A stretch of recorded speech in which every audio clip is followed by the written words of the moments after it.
এটা আমি এখানে এসে জানতে পেরেছি, এয়ারপোর্টে থাকে অবস্থা আমি জানতাম না, কারণ সেখানে প্রচুর বাংলাদেশি লোকেরা আমাকে সম্বর্ধনা দিয়েছে, স্লোগান দিয়েছে এবং স্বাগত জানিয়েছে।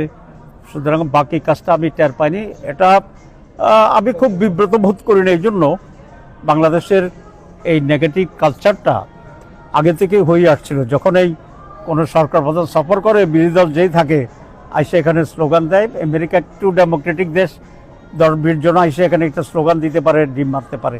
এটা একটা ব্যাড কালচার নিঃসন্দেহে। তবে এটা খুব ব্যতিক্রমধর্মী, এমন কোনো মানে হতাশ হওয়ার মতো বা খুব উদ্বিগ্ন হওয়ার মতো কোনো ঘটনা নয়, কারণ 10 জন আইসেও একটা ডিম মেরা দিতে পারে। তবে বাংলাদেশের জন্য এটা লজ্জাজনক। এই কালচারটা খুবই নেগেটিভ, এটার অবসান হওয়া উচিত।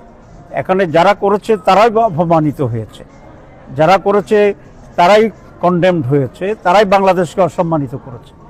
কারণ যে কোনো একজন লোক বিদেশ থেকে আসবে, একজন লোক পাশে দাঁড়িয়ে ডিম একটা মারবে, এটা যার উপর মারছে তার এখানে কোনো দায়িত্ব নাই এবং সে অপমানিত হওয়ারও কিছু আমি মনে করি না।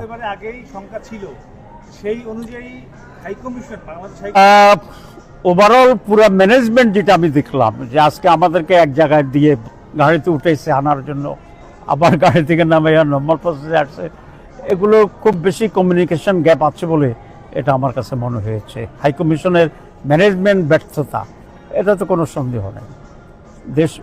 তাদের উচিত ছিল এর আগে আরও অনেক প্রিকশন নেওয়া। এবং এখানে আমরা 2টা বড় দলের প্রতিনিধি আসছি, এনসিপি সহ। কোঅর্ডিনেশন থাকলে আমরা সব একসাথে আসলে আওয়ামী লীগের এখানে কারো সাধ্য ছিল না এটার ধারে কাছে আসার জন্য। অল্প কটা